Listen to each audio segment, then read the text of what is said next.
Bonjour, avec vous la psychologue Yulia Latunenko et aujourd'hui je veux parler avec vous de ces mêmes erreurs que vous.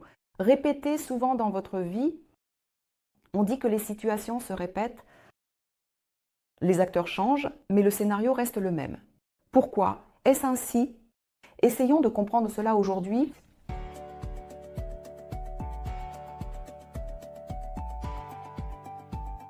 Il se peut que, c'est-à-dire, dans votre vie, il y avait un abuseur. Vous vous êtes séparé de lui, puis encore un abuseur, et encore un abuseur. Pourquoi est-ce ainsi? Ou vous tombez constamment dans des triangles. D'abord un triangle dans les relations, puis un autre triangle dans les relations. Eh bien, une sorte de triangulation constante se produit. Pourquoi est-ce ainsi? Vous ne voudriez pas être dans de telles relations où vous souffrez. Mais malgré tout, d'une manière ou d'une autre, ces situations vous poursuivent.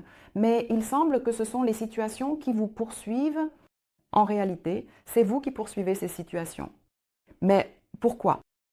Discutons aujourd'hui des raisons pour lesquelles nous faisons les mêmes erreurs dans notre vie. Eh bien, avant que je commence à expliquer, veuillez vous abonner à ma chaîne, mettre un j'aime et partager mes vidéos sur les réseaux sociaux. Je serais également très heureuse si vous commentiez cette vidéo. C'est aussi très utile pour promouvoir ma chaîne YouTube. Alors, les raisons pour lesquelles vous faites les mêmes erreurs. La raison des répétitions de situations réside dans le traumatisme de l'enfance. C'est ce qui s'est passé il y a longtemps, car toutes nos relations adultes prennent leur origine dans la façon dont votre attachement s'est formé de 0 à 3 ans. Et à quel point votre mère a été une mère de qualité pendant votre enfance, de manière à ne pas vous traumatiser. Par exemple, si vous avez vécu une telle situation dans votre enfance, lorsque votre père trompait, votre mère en souffrait. Et cela n'était pas caché dans la famille. Ce scénario est devenu si douloureux pour l'enfant qu'elle ne peut pas se détacher de ce scénario. Elle a autrefois ressenti les émotions de sa mère qui était blessée, qui n'était pas en contact avec ses enfants parce qu'elle vivait ces trahisons de son père. Et donc une telle fille pour se venger. Des hommes qui trahissent commencent à tromper elles-mêmes ou entrent dans des relations. En vivant le destin de sa mère, celle qui a été trahie, et un tel scénario peut captiver une personne pendant de nombreuses années. Et elle avancera dans la vie comme un chaton aveugle, sans comprendre pourquoi c'est ainsi. Et elle en conclura que tous les hommes trahissent, mais tous les hommes ne sont pas comme son père ou votre mère n'a pas pu établir un lien de qualité avec vous durant votre enfance. Elle était émotionnellement froide ou malade et ne pouvait pas se connecter émotionnellement avec l'enfant ou le père.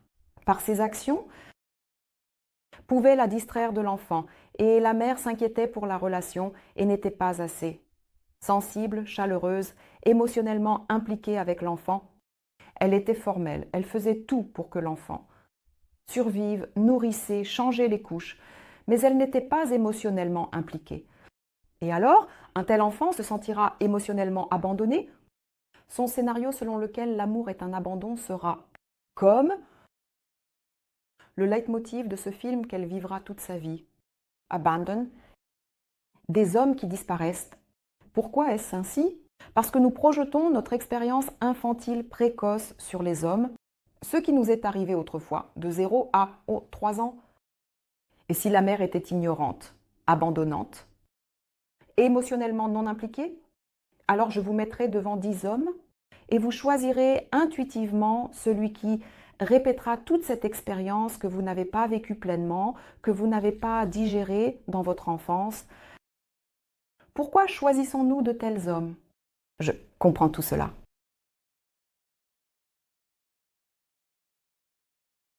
Désolée, c'est José qui a appuyé. Sur Siri, Siri ne comprend pas tout à fait. Oui, désolée.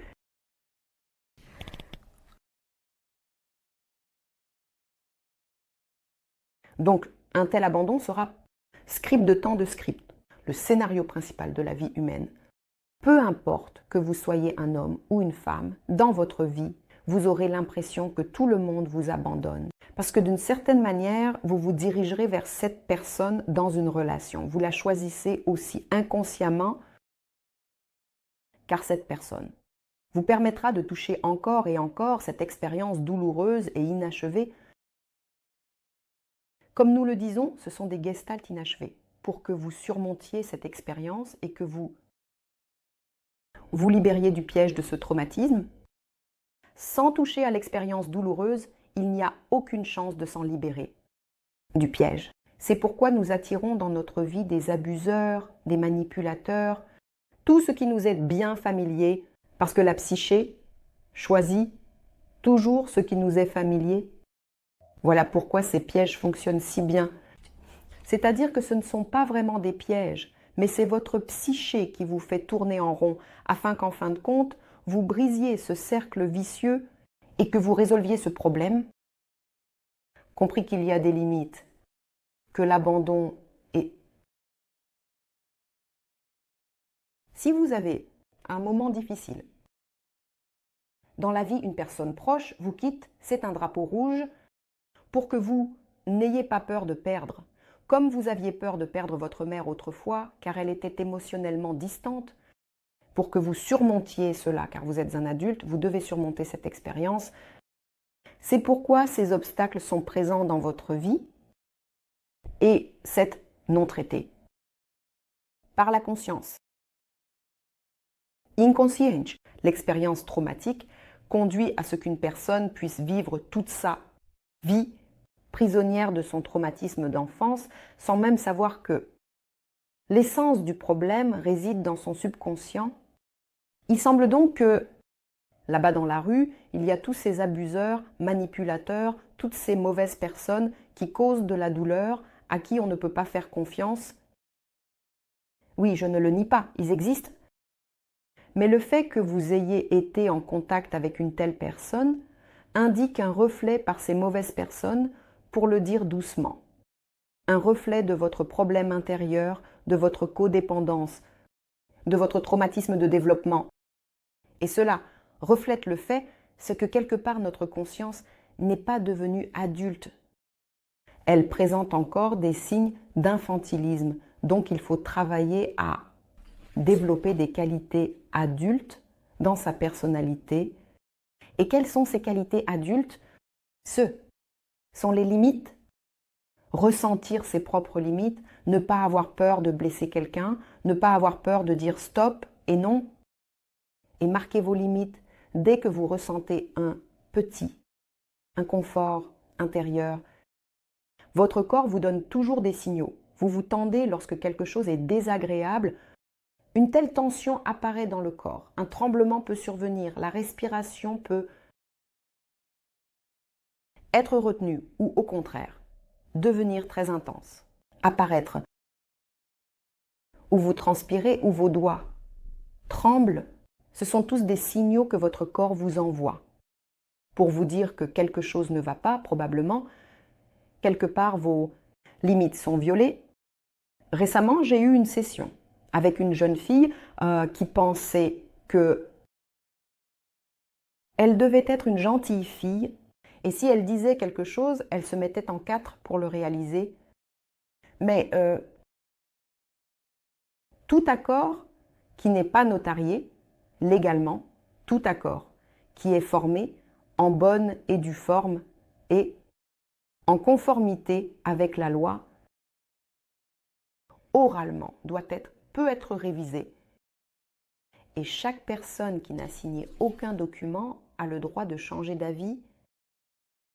Il y a ce droit. Parce que si nous nous privons du droit de dire le mot « j'ai changé d'avis », désolé, comment puis-je compenser tes pertes?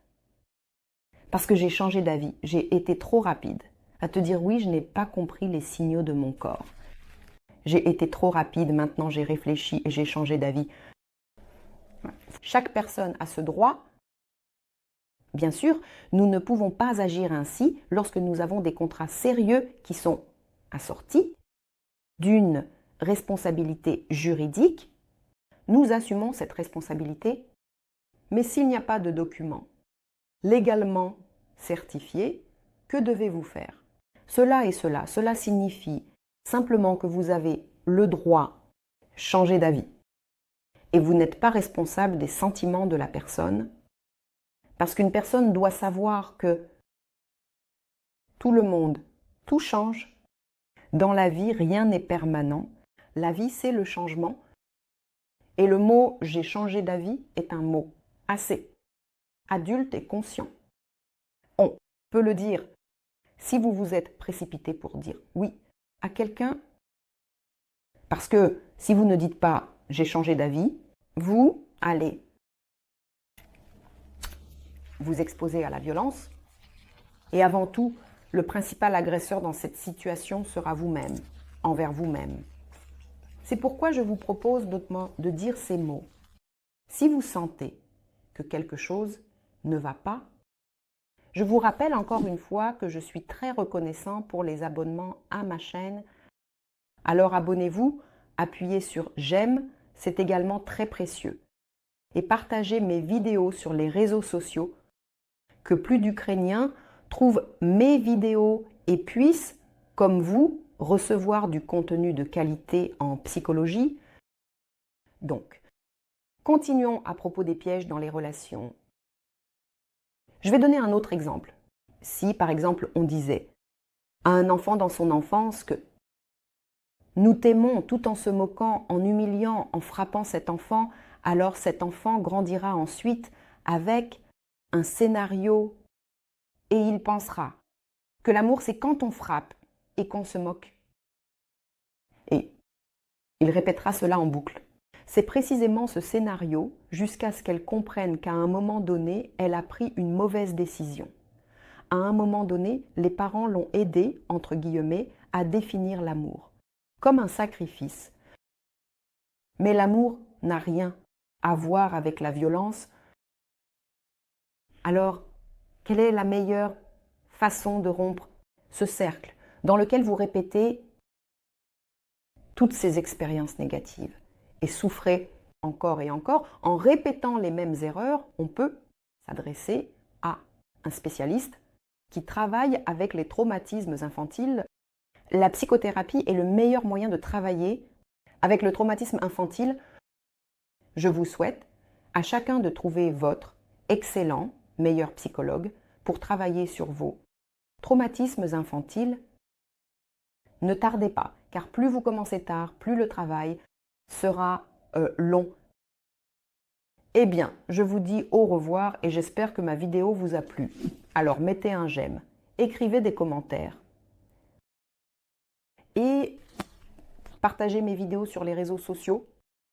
Ce serait également agréable si vous vous abonniez